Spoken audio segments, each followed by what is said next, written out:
Good morning. My name is Steve Frisch, and I'm the president of the Sierra Business Council. And I'm going to tell you a little bit about the Sierra Business Council and what we're hoping to achieve here today, and why it's so important for us and for others around the state to be receiving your feedback about what our region needs to really kickstart innovation and economic development in the Sierra Nevada. But before I do that, I want to tell you a brief story, because it's something that has stuck in my mind for several years. In December of 2008, I was attending a meeting in Los Angeles, and the meeting was a group of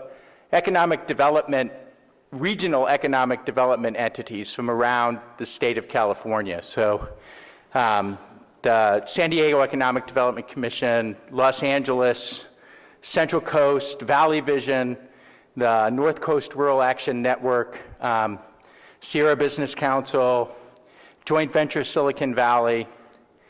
And of course, the talk around the table was 9/15/08. What had happened with the collapse of Lehman Brothers, the crisis in investment banking, and what was happening in the country. And I found myself around this table with two top Silicon Valley CEOs who were on the board of Joint Venture Silicon Valley, along with their president, Russ Hancock, the president of one of the largest trucking companies in the United States, Conaway Trucking, Doug Henton from Collaborative Economics, one of the kind of bright, shining lights of economic analysis in California, and with the chief technology officer from Applied Materials, and listen to them talk about where they really thought the country was, where it was going, and what we were facing. And for many of them, during the course of the evening, they came around to the idea that we were not in a recession, we were not in a depression, we were not in anything they had ever seen before in their lives.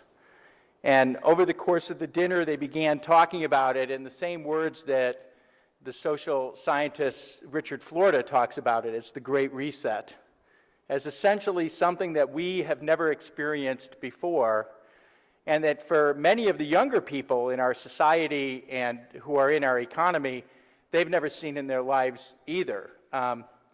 A recession that was unlike a traditional V-shaped recession, although in December of 2008, they weren't necessarily calling it that, but they were saying this is not going to be normal.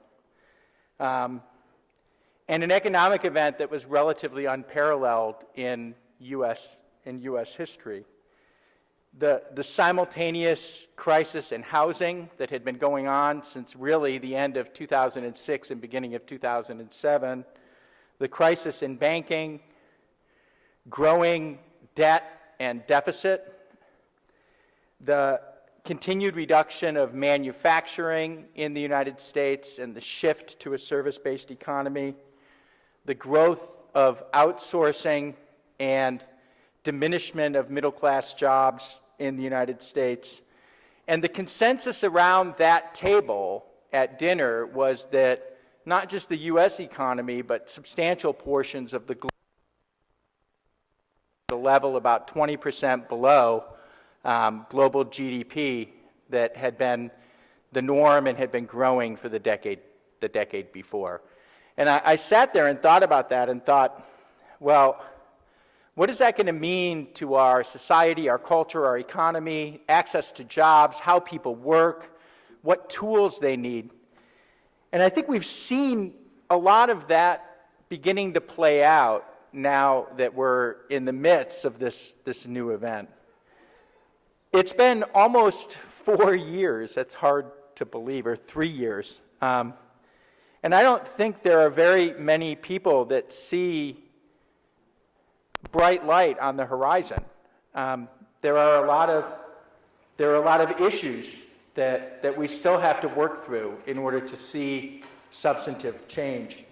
And one of the biggest problems was at the same time that this group at dinner was seeing problems in housing, banking, debt, manufacturing, outsourcing. The biggest problem they were talking about was actually a crisis in governance. That for all of the challenges that we faced, the biggest problem was that people didn't know how to work together to overcome them.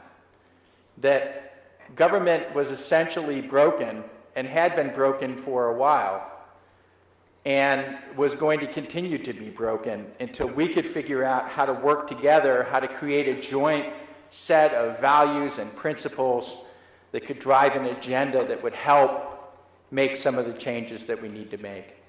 And in the 3 years since 2008, really not a lot of that has changed. We see the same frozen governance at the state level.